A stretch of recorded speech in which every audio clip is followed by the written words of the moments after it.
Good evening, everybody. We are gonna start promptly on time, and anybody else who comes on in can come on in. Like I said in week one, if you have a sudden cookie craving in the middle of class, feel free to go get a cookie. The one rule is you have to drop one off here. You know, some teachers like apples, I like cookies, so that's a couple quick notes as we're getting started here tonight. First of all, how many of you know my wife, Mary Kay? She's the staff liaison, I guess, for the food closet here, and they had a really huge, gigantic, gargantuan delivery today, with like frozen food and church food and federal food, and after the staff meetings today, I called her out. She was still out there. I called her around 10:30 and said, "Do you need some help?" And she said, "Oh yes." And it was huge. And so I went out there to help her for about 2.5, 3 hours. And even with both of us working together, after she'd already been working on it for like an hour and a half, it still took like us another 3 hours between the two of us to get everything unloaded and taken care of. And so I've been doing a lot of heavy lifting, and I'm tired. So I have given my daughter here in the front row instructions to throw something at me if I fall asleep in the middle of class. Also, hopefully, my voice is doing better. It's not. It might still go out here and there, but I definitely have not. I haven't taxed it quite as much as I'm going to have to do tonight here. But it's been doing all right. We did yesterday. Remember, I think in week one I mentioned that we've got a new show coming up. Well, we've got 3 new shows coming up in the fall on the YouTube page, but one of which is going to be called Pocket-Sized Apologetics, and it's a lot of what you're learning in this class, but even more simplified and boiled down. If you can imagine, it's going to be a weekly program of maybe 2 to 3 minutes long, each one maybe, and it's really just one little snippet, and that's all we're trying to tackle each week. So you just get that one little tiny thing, and that's all you need to process for the week, and you come back the next week, and we'll build on that. Well, I actually filmed the first 6 episodes of that yesterday morning, and then as soon as we were done with that, I turned around and we filmed 2 back-to-back episodes of Trinity Talk Live right after that. And my voice held out through all of that. So hopefully, now I will say this, that when we were filming the Trinity Talk Live episodes, my guests for those 2 shows, the first show was Pastor Jay and Pastor Chuck, and that's coming up next week, and the next show was Pastor Jay and Ben. Well, if you know anything about the whole pastoral staff here at Trinity, you know they all are very good talkers, and so not as much of the talking burden, shall we say, was put on me for those, so I didn't have to use my voice quite so much as I'm going to tonight. So, but it's better. We're definitely showing signs of improvement. The last thing I want to mention before we get started is last week, we didn't quite get through everything, and I don't know if anybody knows or not, but I went ahead after everybody left. We stayed after and filmed for about another 10 minutes, and so if you go on the YouTube page and if you watch last week's video from last week's class, about the last 10 minutes of that is the stuff we didn't have time to get through here. So if you're interested in that, and that was mostly on the signs of design in DNA, at the DNA level is what we didn't really get to talk to a whole lot about. So if that's of interest to you, then you can check that out. The books are here again if you want to peruse those at any point in time. I did try to topically arrange them a little bit tonight. So the ones that are here closest to me are the ones that are more science-oriented, the stuff we've been talking about the first 2 weeks. And then at the very end, at the far end, is like my Lee Strobel collection. So if you're interested in seeing the other works that the author who wrote the book that we're basing this on, what else he's written, they're all the way down there at the far end. You can take a look at those. Again, are you allowed to take them home? No. That was not quick enough. You need to be a little quicker. My heart skipped a couple beats there. No, you're not allowed to take them home. Especially the big thick one that says Christian Apologetics down there towards the end. That's a textbook for the class I'm technically currently taking. All I have left is my final exam that's due Sunday by midnight. I'd really appreciate it if you didn't take my textbook home that I need to study for my final, please. So, all right. So I promised last week that we weren't going to have any more science, and we're done with science. I don't know, some people might be like, oh, not too many of you, though. I think most people are like, yeah! So what we're going to be talking about mostly for tonight is history. And we've got to kind of take a preliminary step first. Whereas the first 2 weeks have been talking mostly about God, we're now starting to narrow our focus more towards Jesus specifically. And largely where we get our information about Jesus from is the New Testament writings, especially the Gospels. Well, the first question then that we need to address before we even get into specifically what do those documents say is, are those documents even trustworthy in the first place? Are they even accurate? Do we have any reason to believe that these are accurate descriptions of what Jesus actually taught, who he thought he was, things like that? And so tonight's class is largely going to be focused on that question, whether we have accurate documents that we can trust. And then next week we're going to turn and take a look at what those documents actually say and ask who Jesus was. Because, there's a lot of, there's a lot large opinion out there nowadays that, of who's the Jesus of history versus the Jesus of faith, and are they really the same one? I'll give you the short answer, yes. But we'll get to that next week. All right, a lot of people do try to say that there's something different. Who you Christians think Jesus is, that's not who he really was. But first of all, we got to figure out if the documents are reliable or not. Now, to give you an analogy of a challenge that a lot of people make to the reliability of the Gospels, is the old telephone game. And I don't know how well you can read this. Probably not very well at all. And I'm going to need my glasses to even read it on the screen here. It makes it smaller. So you got that first person is whispering to the next kid the word peas. And then the next kid whispered to the next kid, but they heard bees, so they say bees. And then it's knees, cheese, fleas. And this is the old telephone game, right? That kids love to play, is that the person at the start of the line whispers a word into the next kid's ear, and then you just whisper and whisper and whisper, and then the kid at the end of the chain says what they think they heard, and it's never what it started out being, right? Well, that's the basis for a lot of the objections that are raised against the reliability of the Gospels. And I've seen it could take different forms, but basically the gist of it is, well, there was an original, and then there was a copy, and then someone made a copy from that copy, and then they made a copy from that copy, they made a copy from that copy, and so what we have today is actually a copy of a copy of a copy of a copy of a copy of a copy of a copy, and so we can't possibly know that it's actually legitimate. That's not a fair representation of of how we arrive at our current text of the Bible. So we're going to talk a little bit about tonight about how we go ahead and do that. Now for this next slide, I'm going to ask you, you're probably going to want to look at your outline materials. It's so small, I'm sure you probably can't even read it on the screen. And I'm certain that you probably can't read it on the slide picture you've got. But remember, behind all the pictures of the slides, there's an outline form, the text of all the slides, so that you can read them better. So you might want to refer to that one. In the very first class, in week 1, I mentioned that I'm what's called a classical apologist, which basically is just a methodology that I tend to follow, which means that I tend to like to try to prove that, or to demonstrate, I shouldn't say prove, that's a loaded word, I think, today, but to demonstrate that we can reasonably believe that God exists, and then once you believe that God exists and can show that God exists, then you kind of move on to Jesus and the resurrection and things like that, because obviously a resurrection is going to be a lot more plausible if God exists, if you already know that God exists. Well, that was an overly simplified summary of how classical apologetics works. What I've got on the screen and what's in your materials is actually a 12-step approach. I'm not asking you to memorize it, but I put it on here because I want to illustrate something about tonight's class through this. This is kind of a detailed description of kind of the progression that a classical apologist might take to getting to all the truths about Christianity. And if you look at this, it's kind of like a step-by-step argument. First, we show that truth is knowable. A lot of people, believe it or not, even deny that. And I'll tell you, this is actually the model that I'm going to be employing for the pocket-sized apologetics show that's coming on in September. So if you don't understand some of this, that'd be a good resource to go through and be walking you through these 12 steps in little bite-sized snippets. All right. But the first one, that's even possible to know what is true and what is false. Next step is opposites can't be true. Two opposite things cannot be true at the same time. Number 3, the theistic God exists. That's a lot of what we've been doing for the last 2 classes. We're actually going to come back to that in week 6 a little bit. Normally, if I was kind of teaching my own class, I would have taken the material from week 6 and would be doing it in this week. But because it's not really covered by Lee Strobel, what we're talking about in week 6, and because this class is kind of modeled off of the works of Lee Strobel, I've kind of put it off till the end. We're going to follow Lee Strobel's progression here, and then we'll just kind of come back to that.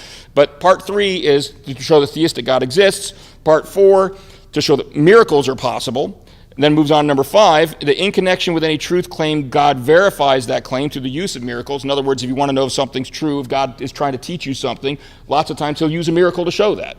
I mean, the resurrection is the classic example of that, right? Number 6, the New Testament documents are reliable. That's what we're talking about tonight. All right. Number 7, in the New Testament documents, Jesus claims to be God. That's next week. All right. Number 8, Jesus' claims to be God were confirmed by a unique set of miracles. That's actually week 5. We're going to be focusing specifically on the resurrection. Number 9, therefore Jesus was God. 10, whatever Jesus as God said was true was true. 11, Jesus said the Bible is the Word of God. Number 12, therefore the Bible is the Word of God, and anything that contradicts it is false. Now what I want you to look at is number 6 and number 12. They are not the same thing, and this is what we have to be very clear about as we go into this class. When we're talking about the Bible is the Word of God, that carries a lot of implications with it. It's infallible, it's inspired, breathed out by God through certain authors, and it's infallible in all that it teaches. All right, God can't make a mistake, so his word isn't going to make a mistake. Number 6 is not that claim. All right, number 6, because we don't get there till step 12. Number 6 is that the New Testament documents are reliable. What we're talking about there is basically applying the same standards that historians would to any other historical document. When historians are looking at documents of antiquity, they have to decide if what they're reading is true or what they're reading is false. Is this providing the accurate history, or is it just some piece of a propaganda piece that somebody's put out there? And so what number 6 talks about, and what we're talking about tonight, is basically if we were to look at the Gospels just like we would any other document of their time, would we as historians, putting our historian cap on now, conclude that these are reliable documents that we can get reliable history from, or are they not reliable documents? All right, that's kind of the standard that we're setting up here, because a lot of people, believe it or not, will rule them out to say, oh, well, they're religious documents, so we're going to assume that they're not reliable. Now, wait a minute, that's not fair either. Let's apply the same test that historians would to any other document and ask if they come out looking reliable or not. I just want to make sure we get that distinction, that we're not talking at this point about them being the inspired word of God. We're just asking if they're reliable, just as reliable as any other historical document. All right? Now, what we're going to do, there's only one video tonight. It's about 20 minutes long. This is kind of the way the classes are going to be from now on. We're going to kind of start out with about a 20-minute video at the beginning, and then we're going to dive deeper into that document, or that video, sorry. So this one's called Examining the Record, and this is Lee Strobel talking to some experts about that point, about the historical reliability of the Gospels. All right, let's begin. All right, I want to clarify 2 things about that video before we start diving a little more deeper into it. And one is a point that I kind of have to disagree. And I think it's in fairness, because I don't want people hearing something that was said on there and going out and repeating it and then having some skeptic challenging on it. There's a partial truth. One of the gentlemen on the video made the comment that we can, even if we didn't have any New Testament documents at all, we could reconstruct the entire New Testament based solely on quotations to it from the early church fathers, basically your early 2nd century, late 1st century, early 2nd century Christians who are writing. We could reconstruct the entire New Testament. That's a little bit trickier than that, and I think a lot of people look back at that and wonder whether that's really technically accurately true or not. Here's why. Because when you look at those ancient writings, you're not going to see quotation marks and citations like you're going to see in today's documents. A lot of what they're referring to as references to those New Testament documents are just that. They're references. They're not necessarily direct quotes, but they're certainly maybe a paraphrase or something like that. And so it's not as easy of a task to pick out and say definitively, oh yeah, that's a direct quote from John 3:16, as opposed to that's clearly teaching the same thing that was taught in John 3:16. And so I think a lot of people would challenge that statement as far as whether or not you could actually literally reconstruct the entire New Testament based just on quotations. But one thing I think is not controversial is you certainly could reconstruct a substantial portion of the New Testament based on clear references or quotations that are in the early church fathers. And the reason that's significant is I had a conversation, actually it was via email, with a pastor who I'm still Facebook friends with to this day. She's let's just say not of the conservative bent theologically. And I was a guest in her church one day, and she was delivering a sermon where she was challenging whether or not Paul was actually the writer of a lot of the epistles that the Bible says were written by Paul. And I was a guest, so I wasn't going to stand. I was going to raise my hand in the middle of her sermon, excuse me, pastor, And so I waited till afterwards, and then I sent her an email, and she never responded to the actual email, despite the fact that we've had many interactions since then. But one of the points that I made in that is you've got a problem. Because if you want to say that Paul wasn't the author, what she was arguing was Paul wasn't the author, it was actually written in the 2nd century and somebody just attached Paul's name to it, because that was an ordinary accepted practice at the time. Well, first of all, no, it wasn't. It was very much not an accepted and allowable practice at the time. It was considered forgery to attach someone's name to a document that was not the actual author. Christians did not look well upon that. But even leaving that aside, when you look at these church father quotations, one of the points I made was, well, wait a minute. If you're trying to say that Paul didn't really write this document, and it wasn't really written until 150 AD or something like that, well, what about this other document that's referring to it or quoting from it, which, as far as we believe right now, was written in the late, the 90s or the early 100s? Well, now that document also would have to be pushed back. And then what about the documents that refer to that document? Well, that's going to have to be pushed back. And it creates a snowball effect. So these quotations from the early church fathers, when they're quoting the Gospels, that's a very important historical fact that helps us date them and show that they actually were written by who they claim to be written, and they actually are first century documents. But I just think it might be taking the claim a little bit too far to say, oh, and we can definitively produce the entire New Testament. Maybe, but that's a little more doubtful. The other thing that I wanted to point out, because I don't think the video did a real good job of explaining why this was, it mentioned the Jewish historian Josephus, all right, and it gave you a quotation. Now, first of all, understand, Josephus was not a Christian, all right? He was a Jewish historian who wrote a lot of documents about Jewish history. All right, now, obviously, Jesus was Jewish, and so that was part of it, worked its way into it. And it said that it opened up this quotation by saying, scholars generally accept that this is a reliable quotation. Well, some of you may have been wondering, say, why the caveat? Why you're saying scholars generally accept?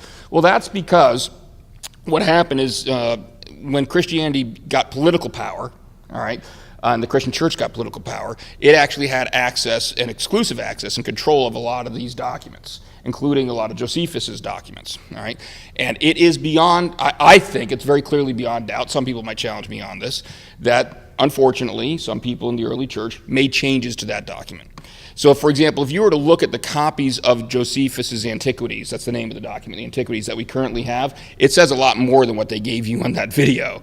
It actually says, Jesus, calls him a man, if he could be called a man at all, kind of thing, like allusions, like almost trying to make it look like Josephus admitted that Jesus was God. Josephus definitely did not admit that Jesus was God, right? He was a Jew, he was not a Christian. And so it's unfortunate that happened, and it's put historians in the predicament of having to try to reconstruct what Josephus actually said. And what was presented to you on the video is the general consensus about what was actually reliable in what Josephus said versus what was not. He certainly did seem to report about Jesus. Some skeptics will be ultra-skeptical and say, no, we don't think Josephus wrote any of that. Well, the problem is that wasn't the only time Josephus wrote about Jesus. And so it's not exactly that hard to believe that he would have included just a historical account that, yeah, this guy was out there, he existed, he had followers, and even after he's died, his followers continued to follow him. All right, that's basically what he said. But I just want to make sure you understand why they were saying generally, because that passage has been modified. All right, but it's also not the only passage. As a matter of fact, I had a really fun discussion with an atheist online a couple months ago. As a matter of fact, the discussion is still ongoing, where one of the suggestions he made, and I can't remember if I shared this in this class or not, he said that the whole burial in a tomb was not historical, that Jesus would not have been buried in a tomb. And that's important, as we'll see in week 5, because the fact that we know where Jesus was buried means that people would have been able to produce the body if there had been a body, all right? But he says, no, I don't think he was really buried in a tomb, because Romans left bodies on the crosses to rot. That was part of the punishment and the humiliation of crucifixion. And you know what? As a general rule, he's right. However, Jews believed that to be killed on a tree, and they considered hanging on a cross being killed on trees. Matter of fact, sometimes people were crucified on trees. To be hung from a tree was to show that you were under God's curse, which works right into our theology with Jesus as well. That's the whole point. He was taking our sins on him. He was taking our curse upon himself. And so in Deuteronomy, there's a passage that says that anybody who is hanged on a tree, sorry, not an English major. Pastor Jay might be watching this. He's going to criticize me if he sees that. But anybody who was hanged on a tree was supposed to be taken down before sunset, because if you left them up, it defiled the land, the holy land, God's land. Well, just because Deuteronomy says it doesn't mean that the Romans allowed it. Well, guess what? In another one of his works, the Jewish Wars, that's actually earlier than Antiquities, Josephus has a passage in there where he says that basically because of this law, the Romans allowed the Jews to take down bodies from the cross and bury them before sunset. And so one of the few times in my life I've actually gotten an atheist to look at the evidence that I've presented to him and says, you know what? You're right. I'm not going to make that argument anymore. So I was like, yay, let's end the conversation now. But no, that's not. So we went on and we're talking about other things now anyway.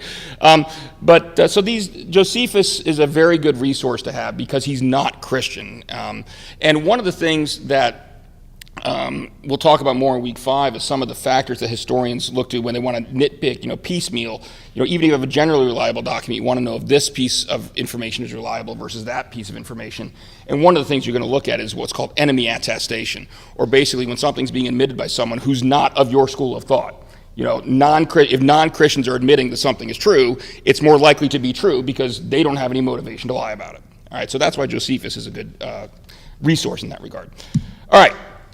So let's dig a little bit deeper into what was in this video, all right? There are basically 3 key questions. It didn't number them, but I numbered them for you, all right? Yeah?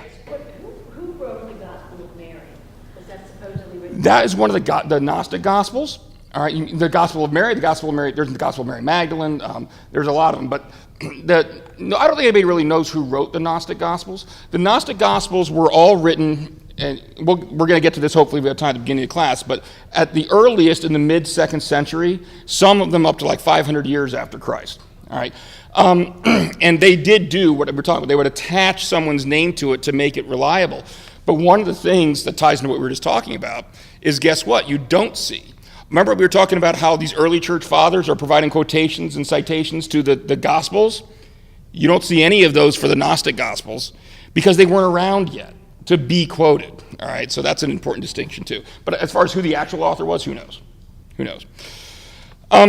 So we have 3 key questions that the video kind of addressed that I want to kind of boil it down to simplify it, all right? Question number 1, was the information preserved accurately between the time these events occurred and when it was written down? Because keep in mind, the Gospels weren't written. It's not like Jesus died on the cross, he was resurrected, he ascended into heaven, let's go write it down. It didn't happen that way, all right? It didn't happen, at least in the Gospels, for the purpose of the Gospels, until a few decades later. Now, actually, some of the earliest writings we have are not the Gospels. The earliest writings in the New Testament are the writings of Paul and some of the letters of Paul. Matter of fact, we have a creed that Paul wrote, which I think we'll talk about more next week, that dates back to within just a few years of Jesus' crucifixion, actually. But as far as the Gospels are concerned, there's still a few decades that pass between when the events happen and when they're actually written down. So the first question we have to ask is, during the course of that time, was the information accurately preserved so that it could be accurately written down? The second question, do we even know what the original document said? Even if the information was accurately preserved during those decades, are the copies that we have today accurate depictions of what the originals actually said? All right. And the third question is, can we trust what the authors wrote? So even if the information was accurately preserved, even if we have accurate copies of what they wrote, are they trustworthy?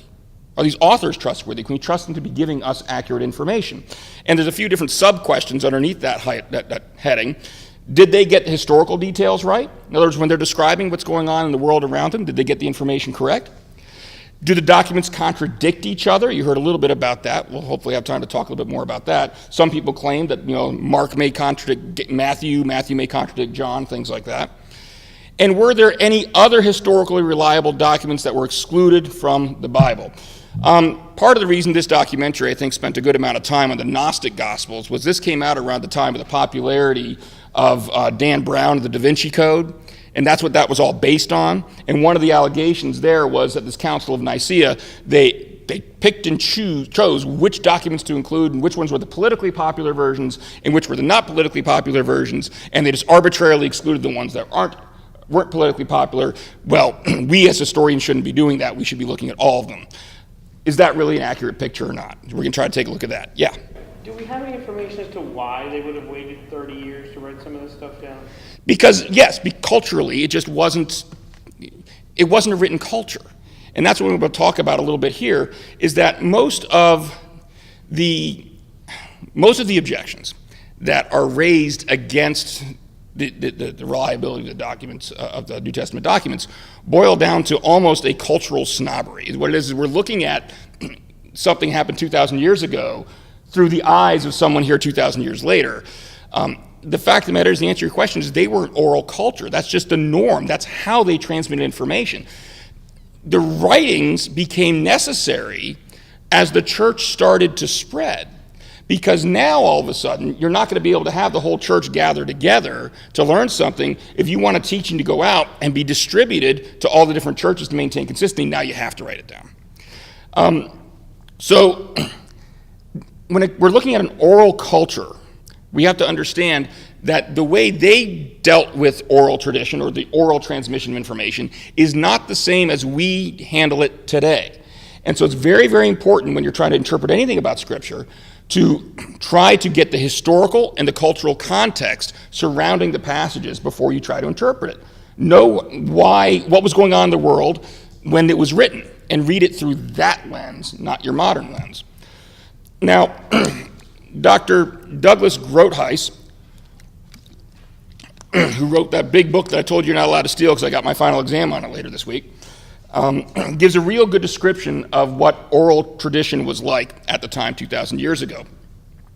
And he says, and some of this is even true today. You see oral cultures even today, and there have been studies done on them today to see if they actually accurately transmit information, and they do. Because even in the late 20th century, pre-literate or semi-literate communities or people groups in as diverse locations as Africa, the Balkan states, Lebanon, and Palestine appointed certified tradents, oral storytellers or singers, who were responsible for regularly rehearsing or performing the sacred traditions of that group of people. Yet far from repeating every last word identically with each retelling the epic, anywhere from 10 to 40% of the actual words could vary from one occasion to the next. This allowed for varying selections of episodes and portions of episodes to include abbreviation, explanation, application, and paraphrase, in part for the storyteller to demonstrate some creative artistry, and in part to keep the audience's interest fresh. At the same time, 60 to 90% of the information remained unvarying, including all elements deemed necessary for the lessons of the stories to remain intact. Tradents who left out or garbled any of these elements were to be interrupted and corrected by those in the audience who recognized the mistakes. When we think of the telephone game, like one person whispering into another person's ear, to another person's ear, to another person's ear, that's not how oral information was transmitted 2,000 years ago. It was a community event, a group event. So what you'd have is you'd have a whole bunch of people coming together, and then this tradent would be standing up in front of them telling the story. Now, don't think of this like a theater performance that you'd have nowadays where the audience is sitting there in silence while the show is being performed in front of them. That's not what this was. This was a group event. So if that tradent messed something up, the audience would interrupt them and say, that's not right. And so what you're really doing is you've got the collective memory of the entire group serving to self-correct, to make sure that the information stays accurate. Now, the tradent was free to change some of the words here and there, but not the underlying information. In other words, think about it. If we stood up and I read you the same Bible passage, word for word from the same translation, every Sunday for an entire year, you'd probably get pretty bored with it, wouldn't you? Because it's the same monotonous thing over and over and over again. So the tradents were allowed a certain amount of leeway, not in the content, but in the delivery, so to speak. And keep in mind, we don't claim the Gospels are word for word descriptions of what the trade-ins said when they were telling the stories over those decades. It's the general information, the story itself is what's being preserved. But at the same time, like I said, about 60 to 90% of the story was told identically and stayed exactly the same, and the crowd would correct them for that. Now, the next question then is, do we know what the originals said? And let's get this out of the way right off the bat. We do not have the original documents, all right? As far as the original, you're not going to be able to go to some museum somewhere and find the original writing of the Gospel of Mark that was written by Mark. It's been lost to time, all right? We're talking 2,000 years. What we do, however, is we do have tons of copies. Copies upon copies upon copies upon copies. Remember what happened? I mentioned before that the writing of these stories became necessary as the church grew, and we need to be able to distribute these writings to different churches around the area. And so what would happen is you'd have a master, so to speak, a master copy, and they didn't have Xerox machines. Would have been cool if they did, but they didn't. And so you had scribes, and the scribe's job was to hand copy the exact writings from their master, all right? Now, this was a slow and painstaking process, because keep in mind, this isn't just, some kid trying to copy some other kid's paper to cheat in, history class, all right? This is the Holy Scriptures. This is something they hold in extremely high regard. This is an extremely important responsibility that they've been given. And there were rules about how they had to go about doing this. For example, sometimes, like if you messed up one letter in a word, you weren't allowed just to block out that letter and write the new letter on top. You ever do that sometimes? You have that little triangle thing or the little, I don't know, one of these little slash marks, and it's just insert the A here because I forgot to put it in there. No, you can't do that. You'd have to blot out the entire word basically and write it above it, write the corrected word above it.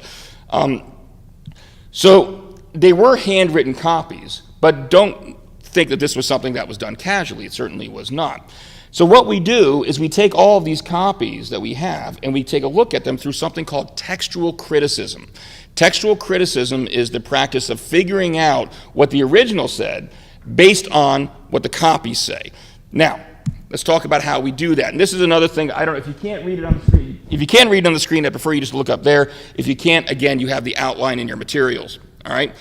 And what would happen is we'll have, in this example I've got right now, we've got our unknown original. All right, line number 1 is the original writing, and we don't have that. It's been lost to time. But let's say we have a number of copies. Lines number 2 and 3 are, we'll say there were copies that were made from the original. Now, we don't have the original, but maybe we got copies that are made from it. And then as you go down, you'll see 4, 5, 6, 7, 8, 9, all the way up through 21. It kind of branches off and branches off as copies are made of copies. It's almost like a little family tree, a flip-flop family tree or whatever. All right. Now, I want you to do me a favor and take a look at lines number 2 and number 3 and tell me, based on those, first of all, I want you to tell me what the mistake is in each one. Keep in mind, you don't have the original, but I want to know if you can figure out what the mistake was. And if you can figure out what the original most likely said. So take a look at those for a second, and somebody who's not afraid to talk, raise your hand. Yeah. In line number 2, the second word is misspelled. In line number 2, the second word is misspelled. What's it supposed to be? And. Well, how do you know that? You don't have the original, but you could figure it out, right? It's just a flip-flopping of 2 letters. All right? What about line number 3? Anybody see what you think the mistake is that's made there? Yeah. Dick and Jane went the uphill instead of, it should be up the hill. It should be up the hill instead of the uphill. All right? So based on that information alone, can somebody tell me what the original probably said? Dick and Jane went up the hill. Dick and Jane went up the hill, right? Congratulations, you're textual critics. All right? You just did it. Now, that's how the practice works. Obviously, what you're looking for, and these aren't universal rules, but the older the copies you have, the more likely they are to be reliable, all right, because they've had less amount of time for errors to creep in. So you want to try to give highest priority to your oldest documents, and then you want to look at as many as you possibly can, because the more documents you have, the easier it is to be able to see if there was a mistake made. For example, you have number 3 there that flip-flops the and up. Well, if I have 50 copies of this, and this is the only one where that mistake occurs, then I'm probably going to be able to figure out that's the one where the mistake was. All right. Whereas if I've got 49 copies that all say this and only one that has the other way around, well, maybe this is the way it was originally written. So you want to look at the age and how old the copies are is a relevant factor, and the number of copies are a relevant factor. And lots of times what you can do, because you've got this tree, if you see a mistake made, you can actually trace it back. So like if we have some document from the 7th century that says the uphill, and then maybe find another document from the 6th century that says the uphill, and one from the 5th century that says the uphill, we can kind of trace it back sometimes, see, oh, I see, so this one was copied from this one was copied from this one, because I got news for you. Those scribes, if they were given a master copy that had a mistake in it, they were not going to correct it. That was not their job. Their job was to accurately transcribe each individual word for word of the Holy Scriptures. So they wouldn't fix them. But then because we have this little family tree concept, you can actually trace it back and figure out where the mistake was originally made lots of the times. All right. And sure enough, you got it right. There you go. The next slide shows you what the original was. Congratulations. Dick and Jane went up the hill. Typical copyist errors. And I don't know if you can read all this. If not, again, it's in the outline materials there. There are skeptical textual critics. The most prominent one is a gentleman by the name of Bart Ehrman. Ironically, I have all my Apologetics books up here. You might notice that one of the books down there is actually written by Bart Ehrman. And I'm telling you right now, he ain't a Christian. He's actually an agnostic. Why do I have one of his books up here? Well, because what he's actually written on is some people try to claim that Jesus didn't even exist. There was no historic person named Jesus at all. And even he says that's ridiculous. And even though he's not a Christian, he wrote a whole book on why it's ridiculous to even claim that Jesus wasn't a real historical person. There's tons of evidence of that.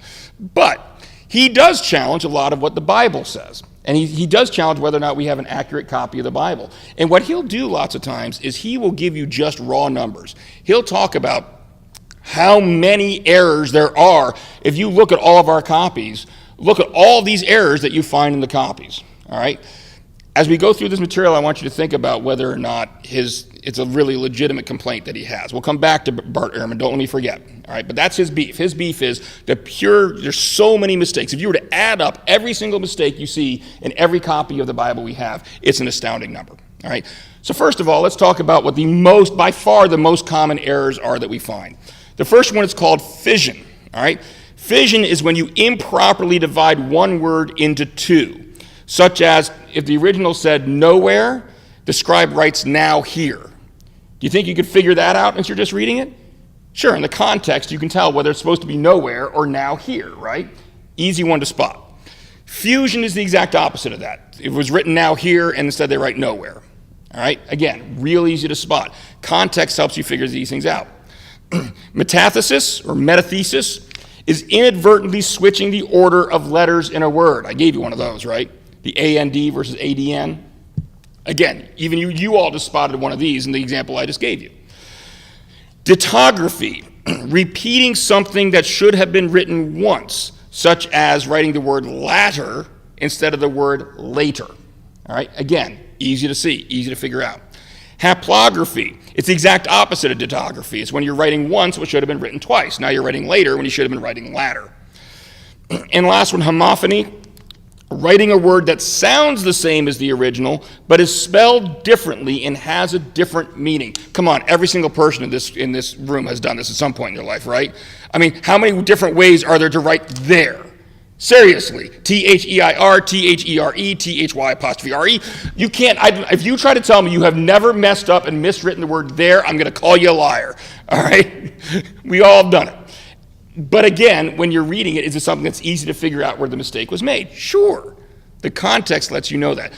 That's what homophony is. Or like the example I give here is heel versus heel. Heel, H-E-E-L, and somebody writes H-E-A-L instead. All right. Overwhelmingly, the errors, so to speak, that we find in the copies are this type of thing. They're typos, basically. And they're real easy to figure out. They have no bearing whatsoever on our ability to figure out what the original actually said. Now, another thing you need to know, a plethora of riches. Remember I told you one of the defining factors, one of the important factors is how many copies we have? We currently have over 5,800 New Testament manuscripts in the original Greek. If we were talking about other languages, the number gets even higher. We have more than 10,000 Latin copies, 9,300 in other languages. If you were to look at all the other documents of ancient history, the closest runner-up is Homer's Iliad, which has less than 650 copies. So remember, the more copies you have, the easier it's going to be to figure out where mistakes have been made. There are no documents in ancient history that come anywhere close to comparing with the number of copies we have of the New Testament, which makes it all that much easier to figure out where the mistakes were made. Now, I told you I'd come back to Mr. Ehrman, to Bart Ehrman.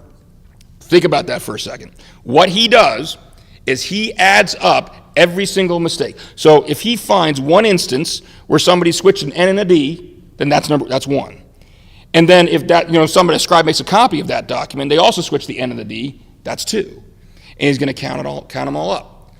If we have 5,800 Greek copies of the New Testament and only 650 copies of Homer's Iliad, which one do you think you're going to find the greater number of, just raw number of typos in? It's going to be the one we have more copies of, right? But does that mean that it's somehow less reliable because of that? No. As a matter of fact, it means that we have a more reliable copy or understanding of what the original actually said now because of that. But he tries to make that seem like that's a negative. It's actually a positive because it means we can better reconstruct the original. The other thing I told you about was that you want to get as close to the originals as you possibly can. All right?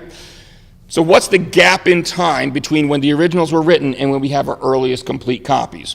Well, for works of Plato, about 1,200 years. There were 1,200 years passed between when Plato actually wrote and the earliest copy that we have. Aristotle, 1,400 years.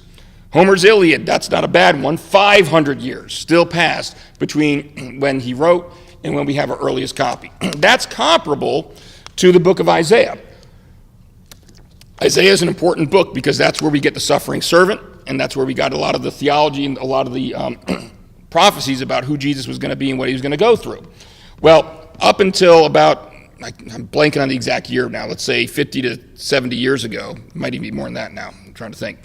Our earliest copy of Isaiah was well after Christ, the birth of Christianity. But then we had a little discovery called the Dead Sea Scrolls. Anybody ever heard of that? Dead Sea Scrolls are where a number of, pretty much almost all of the entire Old Testament was found in the Qumran caves in Israel, and it included the book of Isaiah. And these documents date to somewhere around 150 to 250 BC. So we actually have a physical copy of the book of Isaiah that is older than Jesus as far as his humanity. We're not getting the old divinity thing here, okay? But that dates back to before Jesus was born. So we know, beyond any doubt, that the book of Isaiah and the prophecies that were written in the book of Isaiah existed before Jesus was born. People can no longer claim that they were somehow written after the fact to fit what happened in Jesus' life. We know that's not the case, all right? So there was about 600 years between our earliest copies of Isaiah with those Dead Sea Scrolls now and when Isaiah originally wrote. But for the Gospels, that gap is only about 150 to 250 years. By far, the amount of time that passed between the original writing and our earliest copies is shorter for the Gospels than for any other document in ancient history.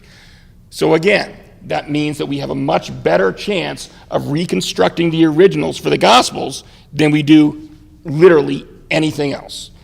So if you have an English teacher who likes to teach Homer's Iliad and tries to challenge the Gospels on this ground, you better say, well, then I guess you better stop teaching Homer. Because if we can't trust what the Gospels write, then we certainly can't trust that what you're teaching us here is actually what Homer wrote. All right? Now, that's just complete copies. We actually have a fragment from the Gospel of John that dates to about 50 years or less of its original writing. Most scholars place it around 125 AD. And that's important because even though it's not the full document, it shows that the Gospel of John was in existence and circulating by at least 125 AD. And keep in mind, when I say circulating, like Ross, you asked me before, these documents were written down so they could be distributed to churches around the area. That's not an overnight process, all right? They didn't have FedEx, all right? So the distribution in and of itself takes time. And so we know that the Gospel of John, we have a fragment of it from 125 AD. That means it existed for a substantial period of time even before that, which is what helps us place it back into the late first century. Yeah. Now, where are these held? Are they like all over the world or specific, like? Yeah, different museums. Although I will make a recommendation. Well, the original's not there, but I just went down in June to the Museum of the Bible. We did an episode of Trinity Talk Live. It's on the YouTube channel, which kind of the introduction, kind of a walkthrough of it, which I recommend you watch if you want to get a look at it. A lot of this information, and at least replicas of a lot of the stuff, you can find there. And you can see, and it'll give you more information about where they were found and all of that. Unfortunately, that's all on like the 4th floor of the museum, which I didn't get to spend as much time on because I had my kids, and they're not as interested in that. But I want to go down some time without the kids and just spend the whole time on that floor reading all this stuff. But it's a really cool floor because it walks you through, as you're walking through it, you're going through time. And so it's starting with these earliest fragments and everything, and then it's walking you through like the later documents and the later documents all the way up through the Gutenberg printing press, and how the Bibles become distributed. So the whole floor is dedicated to showing how the Bible was, how we discovered what it actually says, the documents we have to show what it actually says, and how it's gotten distributed to the world. So it's pretty cool. So the next question is, can we trust what the authors wrote? Did they even get their historical details right? Do the documents contradict each other? And were there any other historically reliable documents that were excluded from the Bible?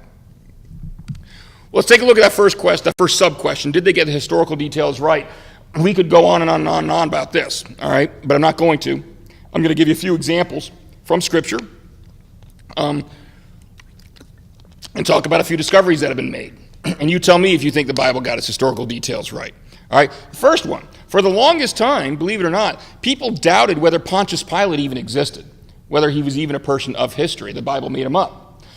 However, recently, on the archaeological scale, there was a stone found in a Roman theater in Caesarea Philippi.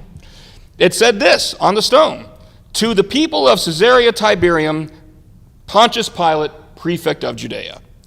And so all of a sudden, everybody had to reevaluate, all people that were challenging whether he actually existed. Oh, wait a minute, look, we actually found a stone on a theater that has his name and his inscriptions, kind of like it's a gift from him, basically. Again, so we have external confirmation of something the Bible reports as being a historical fact. This one was great. This one fascinated the heck out of me when I first found out about it. And it's what I call, is Jesus coming or going? Now, both of these are parallel passages in Luke and Matthew, all right? And they're both describing the same event. But let's look at the location where they describe Jesus being. In Luke 18:38, it says, "As Jesus approached Jericho, a blind man was sitting by the roadside begging." Now, in introducing the same events, in Matthew chapter 20, verse 29, it says, "As Jesus and his disciples were leaving Jericho, a large crowd followed him." Oh, wait a minute, we got a problem. The Bible can't be trusted, because in one instance, you've got Jesus coming into Jericho. In another instance, you've got Jesus leaving Jericho. Lots of times people, this will fall into that category we'll get to in a minute about contradictions as well. People were crying foul. The Bible can't get its historical details right. They contradict each other. That would be until archaeologists discovered the Second Jericho. There are 2 cities of Jericho right next to each other, all right, an old city and a new city, both called Jericho. And so lo and behold, all of a sudden, well, wait a minute, now it makes kind of sense. So he's leaving one city of Jericho and he's entering the other, all right, confirmation. And that ties into our next one too. All right, who wants to sing "Zacchaeus was a wee little man was he"? Nobody? What's that? Come on! Well, you're not singing it.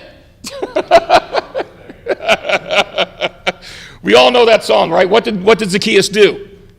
What's the song say next? Climb the sycamore. Climb the sycamore tree, right? Well, wait a minute, we got a problem here. All right, and this is Luke chapter 19, verses 1 through 4. Jesus entered Jericho and was passing through. A man was there by the name of Zacchaeus. He was a chief tax collector and was wealthy. He wanted to see who Jesus was, but because he was short, he could not see over the crowd. So he ran ahead and climbed a sycamore fig tree to see him, since Jesus was coming that way. Used to be, people cried foul about this one, because you see, in old Jericho, the city was so tightly packed with buildings, etc., that there simply wasn't room for sycamore trees to grow. So Zacchaeus couldn't have climbed a sycamore tree in Jericho. Bible's got its details wrong. However, once New Jericho was discovered, Archaeologists saw that it had plenty of room for sycamore trees to grow. And in fact, guess what's still there to this very day? Sycamore trees, right. They're still growing 2,000 years later. Zacchaeus was in New Jericho.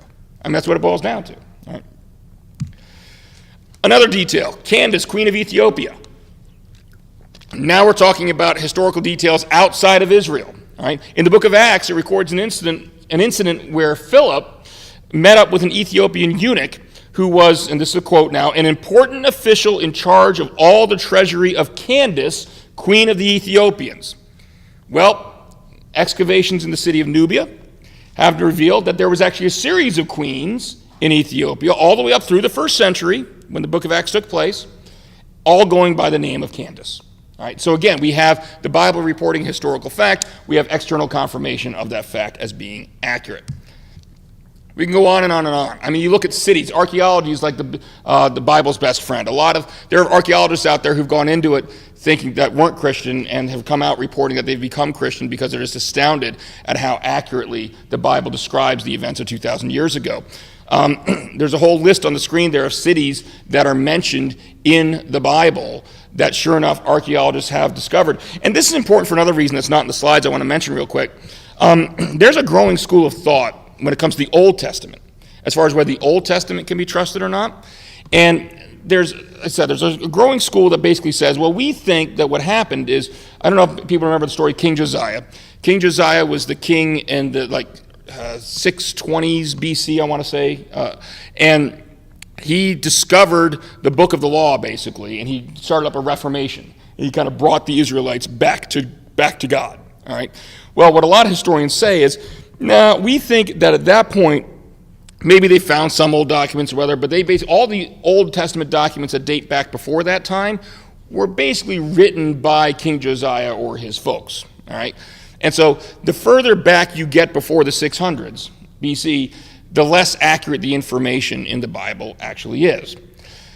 The problem with that is if we look at the earlier documents, if you look at the Pentateuch, Genesis, Exodus, Leviticus, Numbers, Deuteronomy, you look at Joshua, all these documents that are describing events that happened even well before King Josiah, they describe kingdoms that actually were in power back then. They describe cities that were in existence back then. And so the information that they describe in those actually matches up perfectly with what we discover about other surrounding civilizations. All right? They talking about when Joshua led the invasion. All right, and you look at some of the cities that they invaded and the political realities around them, and we start to discover the Egyptians were kind of falling out of power at that time. And during this time period when King David and King Solomon, the Bible presents these figures as ruling over an Israel that was very, very powerful. Well, guess what? What we find out is looking through other historical records that other political powers were actually waning at the time. So there was kind of a vacuum, and it's more plausible that, Israel could have been powerful at that time because there weren't really many challengers.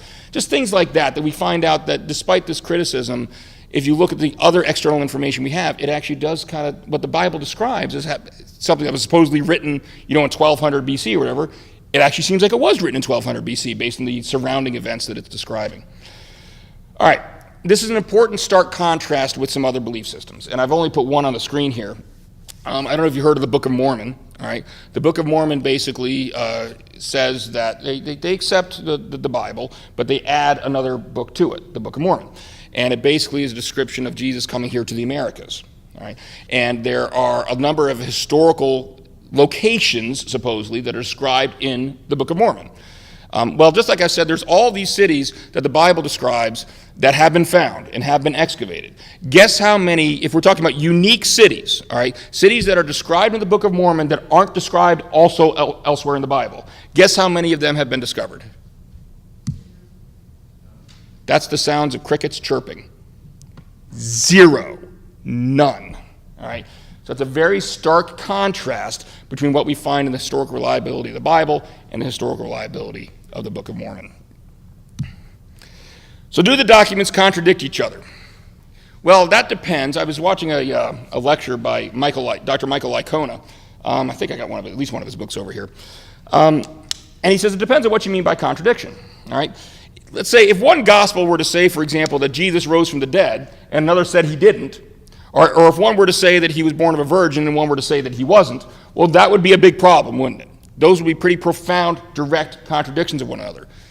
But most of the times when people claim that the Bible contradicts itself, it's not that kind of situation. All right? I'll give you an example. Gyrus is described in a couple of different Gospels. I think he's actually in John as well. But in the Gospel of Mark, Gyrus comes to Jesus. He says, my daughter's sick. And then Jesus is coming with him to his house.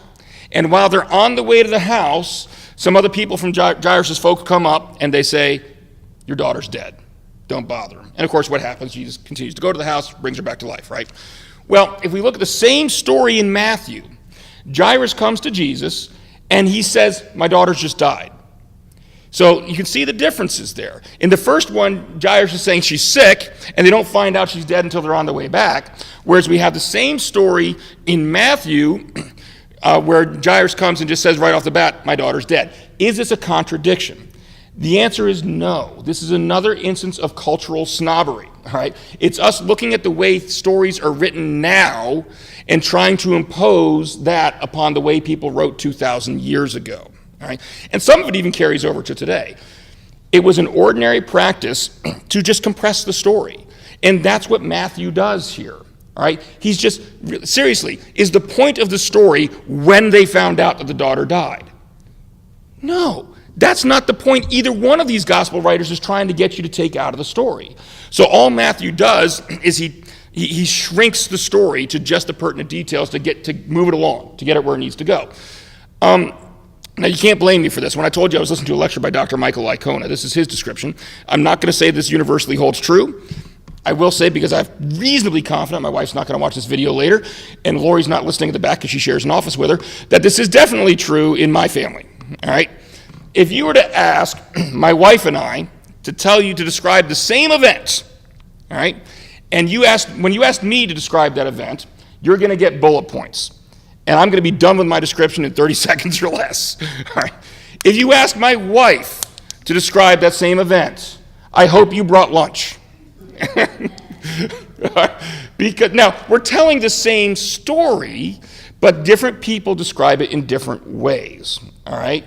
And Michael Licona said it's a male-female thing. I'm not saying that. I'm just speaking from experience, that there's certainly some people like to compress stories down to the bare details. That's what we see in this instance. Lots of the times when people try to claim there's contradictions, they're not even contradictions at all. And here's a classic example. Matthew, Mark, and Luke all say there were multiple women at the empty tomb. John, however, only mentions Mary Magdalene. Is that a contradiction? Well, first of all, you got to understand that if you read it in context, and you keep reading in John, and Mary Magdalene goes on and she says, we don't know where they've laid him. Well, what's this we, Kimosabe? I mean, come on. I mean, it's serious. But you only describe Mary Magdalene. So that's your first tip, that there's something fishy about this claim that this is a contradiction. But the allegation is some of them say multiple women. John only says one. Is that a contradiction? Well, if I were to tell you, and this is true, this past Sunday, I went to church with my wife and 2 children. Does that mean that we were the only 4 people in the sanctuary? No. Was anybody in church? Was anybody at the 11 o'clock service? You were. You filmed it for me. Anybody else at the 11 o'clock service this past weekend? All right, so you can vouch that I was not the only one there, right? You can also vouch I was there. We read the scriptures. You saw the whole family, right? So, okay. So, if just because John says describes Mary Magdalene being at the tomb, he doesn't say only Mary Magdalene was at the tomb. He just describes Mary Magdalene at the tomb. Does that mean that she was the only one? No. He just didn't mention the other ones. And this is a very common practice. It's not just in the Bible. So a lot of people might try to claim that you're making you're carving out special rules for the biblical authors. No, I'm not. Plutarch was a Greek biographer from about 46. He lived from about 46 to 120 AD, and he wrote a couple different accounts of an event called the Catalan conspiracy. This was a plot to murder a lot of Roman officials that happened in about 65 BC. People were trying to murder those in power so they could seize power for themselves. All right? Now, in one of his writings, He's writing a biography of Cicero. And in that one, he mentions how this guy named Crassus and two other people brought letters to Cicero warning Cicero about the conspiracy. But guess what? He also wrote a biography of Crassus. And when he described, same author, same event, describing this event, now while giving the biography of Crassus, he only mentions Crassus, doesn't mention the other two. All right. And the reason for that is because Crassus was the important one, especially when you're writing Crassus' biography, right? So the other two people were peripheral to the story. They weren't necessary for what he was trying to communicate at that point in time. This isn't just a Bible thing. This is a history thing. This is the way people wrote 2,000 years ago, and it was perfectly acceptable. We need to avoid the temptation to read ancient texts through a modern lens. Before you study any document of antiquity, you need to investigate the historical and the cultural context, the literary genre. The Bible has a bunch of different genres in it. You've got history, you've got poetry, all right? You've got what's called apocalypse. The book of Revelation, for example, is a genre called apocalyptic writing. And so before you launch in and kind of commit yourself too much to any particular interpretation of something and say, oh, I know what that author said, you got to understand all of these things. Because if you understand the genre, for example, of apocalyptic writing, that actually might help you understand what John was communicating in that book of Revelation, because you can see it within the broader scope of the genre it was included in. Same thing with poetry. Proverbs. Proverbs are a classic example. People get confused. There's two Proverbs back to back. One says that don't answer a fool according to his folly, and the next one says answer a fool according to his folly. I mean, is that a Bible contradiction? No, because the genre of proverb is its general advice. And basically what it's saying, sometimes when someone says something stupid, you should answer them. Sometimes when someone says something stupid, you should just walk away and say, man, I'm not even getting into that. Okay, it just depends on the circumstances, all right? You would understand that if you understand the genre of proverbs, and that's what they are. So let's close here, these last few minutes we've got talking about Gnosticism. That last question, were there other reliable documents that were excluded? Was there some kind of political conspiracy to keep out the least popular opinions about who Jesus was? Well, first of all, what was Gnosticism? Gnosticism was a religious movement that combined Greek philosophy with Christian characters and Christian themes. And there were different strings of Gnosticism, but if you were kind of trying to find a common thread, they tended to believe that all matter, physical stuff, okay, was evil. And only the spirit could be redeemed. This is not Christianity, folks. All right, matter of fact, I gave a sermon. I didn't get to actually give it because we got snowed out, but we recorded and put it on YouTube back when we were doing the midweek Lenten series. There's one I did. It's on the YouTube channel. It's called Everlasting Life Begins Now. And I talk a little bit about that, about what Christian doctrine is, about what the everlasting life is. And it's both a spiritual and a physical reality, all right? Gnosticism denied that, denied the physical. The physical is all evil, all right? Only the spirit gets redeemed. Certain esoteric knowledge you can arrive at would enable you to escape your bodies at death and become a purely spirit being. Well, you can imagine, just based on that description of Gnosticism, that these Gnostic Gospels painted a very different picture of Jesus than what the Gospels that we have currently in our Bible do. But as the video mentioned, these are later documents. The earliest of them date to about the mid-2nd century. Most of them are about anywhere from 100 to 500 years after Christ. All right, and there's a lot of different ways you can figure this out. But one of the big ones is what I mentioned before. There's no references to them prior to that. None. And so it's like, if they really were existing, if there really were these two competing viewpoints within Christendom, wouldn't you expect there to be some reference to them? And as a matter of fact, there were theological disputes in the early Christian church. That is why the Council of Nicaea was called in the first place. It was called to resolve some of these theological disputes. So where disputes existed, we do see records of it happening. But you don't see any record of these Gnostic Gospels until later, all right? The other thing that we don't see is anyone even proposing that they be included. a lot of people will try to say, well, in the Council of Nicaea, 325 AD, those in power just enforced what their views, their gospel, so to speak, to keep them in power, and they suppressed anybody else. Well, if that's the case, wouldn't you expect there to be some record of somebody at least asking, saying, hey, how about we put the Gospel of Mary or the Gospel of Mary Magdalene in Gospel of Thomas into the canon? Again, crickets. No record of anybody even requesting that. And I got news for you. Before you can suppress something, somebody's at least got to be trying to put it in, right? And it's not there. So what's the conclusion of all this stuff? What you see in the big picture of everything we've talked about is that, number one, the information in the Gospels was accurately preserved during those few decades before it got written down. Number two, the current copies we have are accurate copies of what the original said. Most people will say anywhere from 98 to 99%, we can say they're definitely accurate. And even in those little few details where we're not 100% completely sure, no Christian doctrine is challenged at all. So none of what we believe as far as our theology is challenged by any of those small portions that might still be in dispute. And if you got a good study Bible, like I know the NIV study Bible that a lot of us have around here includes this, you can look down in your notes and they'll tell you if a passage is in dispute or not. If there's some question about whether or not it was, like it'll say the following, this text was not included in the oldest manuscripts, all right? So it'll be in there so you can actually see where those disputes are. And the third and finally, these documents provide reliable information about the events of their days. So they can be trusted. So now that we know they can be trusted to be giving us accurate historical information, now we can turn to see, okay, they can be trustworthy. Now what do they say? What do they actually say? And that is what we're going to talk about next week. All right? Look at that. 3 minutes early. Better than last time, right? Any questions about anything? All right. Very good. Come back next week, please. Hey, thanks for watching. Trinity Lutheran Church can be found at 1100 Philadelphia Road in Joppa, Maryland. You can also find us on Facebook, Instagram, and Twitter. If you like this video, go ahead and click the like button. That's a thumbs up button right here on the YouTube page. And you could also be a big help to us if you go ahead and subscribe to our YouTube channel. Thank you very much, and God bless.